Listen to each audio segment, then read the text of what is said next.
आ गए आप लोग। तो दोस्तों आज मैं बताना ये चाहता हूँ कि कई बार क्या होता है, हम अगर पुराना स्मार्टफोन लेने जाते हैं तो हम काफ़ी सारे तैयार रहते हैं, काफ़ी सारी चीज़ों का ध्यान रखते हैं कि मैं पुराना स्मार्टफोन ले रहा हूँ तो मैं सारी चीज़ों का ध्यान रखूँगा। रिपेयर नहीं हुआ है, एक बार भी खुला नहीं है, डिस्प्ले नहीं चेंज है, बट फिर भी हमारे साथ स्कैम हो जाता है। कुछ भी रिपेयरिंग पार्ट्स नए डाले हुए होते हैं, कुछ पार्ट्स निकाल कर चेंज किए होते हैं, बट हमें पता नहीं चलता। तो ये वीडियो मैं इसीलिए खास बना रहा हूँ कि अगर आप भी लेना चाहते हो एक सेकंड हैंड स्मार्टफोन, तो आपको कौन कौन सी चीज़ का ध्यान रखना है लेते समय। मेरे पास कुछ इंपॉर्टेंट पॉइंट्स है जो मैं आपको बताने वाला हूँ कि आप अगर लेना चाहते हो तो आपको कौन कौन सी चीज़ का ध्यान रखना है। एंड उसके साथ मैं आपको एक बात बताना चाहता हूँ कि मेरा ये चैनल सब्सक्राइब करें एंड आपको ऐसी अपडेट्स चाहिए मेरे चैनल की तो बेल आइकन जरूर दबाइएगा। जी हाँ, समझिए ना, तो सब्सक्राइब जरूर कर देना। एंड चलो वीडियो को शुरू करते हैं। एंड एक के बाद एक इंपॉर्टेंट पॉइंट्स है ना, वो सारे आपको मैं बताता हूँ। तो दोस्तों पुराना स्मार्टफोन लेते समय सबसे इंपॉर्टेंट मेन पॉइंट होता है कि ये स्मार्टफोन चोरी का तो नहीं है या फिर ब्लैक लिस्टेड तो नहीं है। तो वो चीज़ आपको कैसे चेक करना है ना, वो मैं आपको बताता हूँ। तो दोस्तों मेरे पास उसके लिए एक वेबसाइट है जिसका नाम है EMEI.info। आप अगर उस वेबसाइट पर जाओगे एंड उस पर आपको क्या करना पड़ेगा कि जो डिवाइस आप लेना चाहते हो उसका IMEI नंबर होता है ना, वो आपको एंटर करना है। एंड जब भी आप उस IMEI नंबर को एंटर करोगे उसके बाद आपका मॉडल नंबर, कौन सी कंट्री का है, एंड ब्लैक लिस्टेड है या फिर नहीं, चोरी का है या फिर नहीं, सारी चीज़ें वहाँ पर क्लियर हो जाएगी। एंड उसके बाद आप देख सकते हैं कि नहीं, ये फ़ोन मेरे लिए लेने के लिए अच्छा है। वो एक चीज़ कर लिया आपने। उसके बाद दूसरी चीज़ आती है कि हमें फ़ोन के डायग्नोसिस चेक करना है। ब्लूटूथ कम्प्लीटली वर्किंग है या फिर नहीं, वाईफाई कम्प्लीटली वर्क करता है या फिर नहीं, डिस्प्ले में कोई डॉट वगैरह है या फिर नहीं, काफ़ी सारी चीज़ें हैं। तो उसमें सबसे पहले मैं आपको एक बात बता देता हूँ कि आप अगर सैमसंग का स्मार्टफोन लेने जाते हो तो सैमसंग में एक एप्लीकेशन मिलता है जिसका नाम है सैमसंग मेंबर्स। आप उसमें जाओगे ना तो आपको अपने फ़ोन के लिए डायग्नोसिस हम चेक कर सकते हैं, जिसके लिए आपको करना क्या पड़ेगा, सैमसंग मेंबर्स ओपन करोगे, वहाँ पर हमें फ़ोन डायग्नोसिस का ऑप्शन मिलता है। यहाँ पर हमें सारे ऑप्शन मिलते हैं, NFC, SIM card, phone restart status, सभी सेंसर्स, फ्लैश लाइट, सब कैमरा, सारी चीज़ें आप चेक कर सकते हो। बैटरी भी चेक कर सकते हो कि चेंज करने की ज़रूरत है या फिर नहीं, या फिर चेंज है या फिर नहीं, पुरानी है, जो कुछ सारी चीज़ें आप चेक कर पाते हो। एंड अगर आपके पास सैमसंग का नहीं है एंड आपको दूसरा स्मार्टफोन लेना है कोई अदर ब्रांड्स का, तो उसके लिए मैं आपको एक एप्लीकेशन देता हूँ जिसका नाम है फ़ोन डॉक्टर ऐप। उसको आपको डाउनलोड करना है एंड उसको आपको डाउनलोड करने के बाद आप चेक करोगे ना तो वहाँ पर आप सारी चीज़ चेक कर पाओगे। स्क्रीन टेस्ट करना है, single touch, multi touch, pitch, zoom, vibration, microphone, ringtone, alarm, सारी चीज़ें आप उसमें चेक कर पाओगे। एंड उसके बाद देख लेना कि फ़ोन में कोई इश्यू नहीं है एंड कम्प्लीटली वर्किंग है। उसके बाद ही आपको आगे का स्टेप फॉलो करना है। तीसरी मैं आपको एक बात बता देता हूँ कि आपको एक तो प्राइसिंग का ध्यान रखना है एंड दूसरा थोड़ी सी पेशेंस रखना है। क्योंकि होता क्या है कि कई बार स्मार्टफोन जब भी नया लॉन्च होता है तो उसके 2-3 महीने जाते हैं ना, उसके बाद फ़ोन की काफ़ी ज़्यादा प्राइस ड्रॉप हो जाती है। तो उसके लिए आपको थोड़ा सा वेट करना पड़ेगा। वेट भी कर सकते हो एंड जल्दी में कोई भी स्मार्टफोन कभी मत लेना।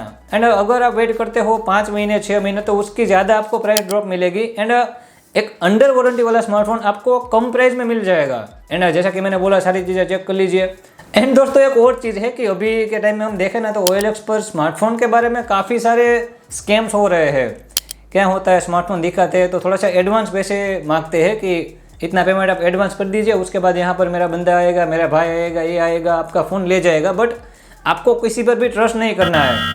आप फिजिकली उससे मिलिए, उसके बाद स्मार्टफोन को कम्प्लीटली चेक करिए, देखिए, उसके बाद उसको पेमेंट दीजिए।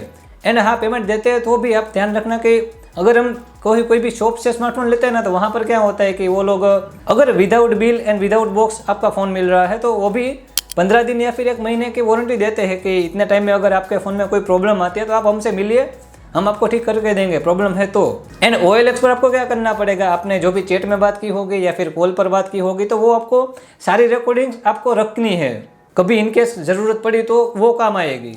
अभी दोस्तों मैं आपको बात करता हूँ कि स्मार्टफोन की फिजिकल कंडीशन कैसे देखते हैं। तो आपको पहले तो उसकी डिस्प्ले है ना वो पूरी देख लेनी है कि कहीं पर स्क्रैचेस वगैरह है नहीं, डेंट नहीं है। उसके बाद उसकी जो फ्रेम्स है उसको चेक करनी है, ठीक है।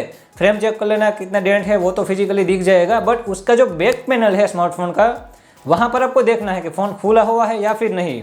आप बैक पैनल को देखेंगे ना तो उसका जो बैक ग्लास है, बैक ग्लास एंड फ्रेम्स, इन दोनों के बीच में आपको गैप नहीं दिखनी चाहिए।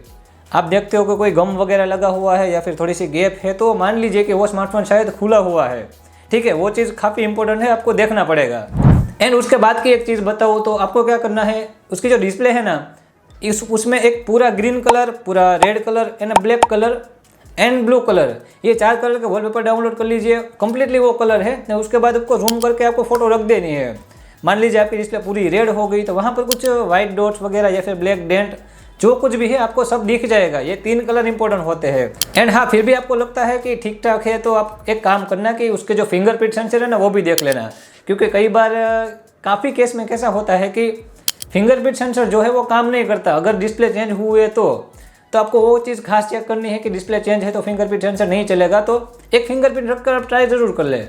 उसके आगे की चीज़ वो भी एक इम्पॉर्टेंट है कि आप अगर स्मार्टफोन लेते हो with bill and box and smartphone है तो आपका जो उसका EMI नंबर होता है ना वो चेक करना है कि IMEI नंबर जो है उसका नंबर मैच हो रहा है उसके बॉक्स के नंबर से, क्योंकि बॉक्स पर भी IMEI नंबर लिखे हुआ आता है एंड स्मार्टफोन में भी होता है, तो वो नंबर को आप मैच ज़रूर कर लें। एंड जो भी बिल ले रहे हैं तो उस बिल को भी खास देख ले कि हाँ घरे वीडियो शूट करूँ जो उसका जो बिल होता है ना उस बिल में आपको चेक करना है कि उसमें IMEI नंबर है या फिर नहीं, क्योंकि क्या होता है काफ़ी सारे दुकान वाले हैं जो अभी भी उसका कच्चा बिल बनाकर दे देते हैं, बट आपको वो चीज़ नहीं करनी है क्योंकि उसमें कुछ वारंटी वगैरह रहता नहीं है, उसकी भी कोई भी जवाबदारी नहीं रहती, रिस्पॉन्सिबिलिटी नहीं रहती, तो आपको बिल भी खास लेना है।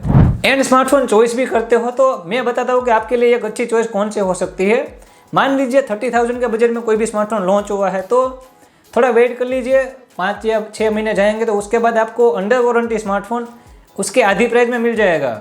ठीक है, आपको अंडर वारंटी स्मार्टफोन मतलब अब 5-6 महीने या फिर 7 महीने कोई भी वारंटी बची हुई होगी एंड उस वारंटी में अंडर वारंटी होगा, कोई भी दिक्कत नहीं होगी फ़ोन में एंड उसकी कंडीशन भी अच्छी होगी। तो वैसा आपको कोई भी स्मार्टफोन मिल रहा है काफ़ी अच्छी कंडीशन के साथ विथ अंडर वारंटी तो वो आपको ले लेना चाहिए।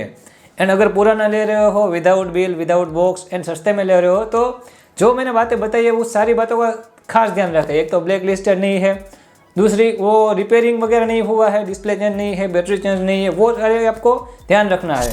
एंड दोस्तों एक बात भी बता देता हूँ कि अगर हम पुराना आईफोन लेते हैं ना तो आईफोन में भी काफ़ी सारी चीज़ें हैं जैसे चेक करनी पड़ती है, तो आप बताना मुझे कमेंट बॉक्स में कि आपको उसकी वीडियो चाहिए या फिर नहीं। अगर इंपॉर्टेंट लगती है कि चाहिए वीडियो तो कमेंट बॉक्स में कमेंट कर देना।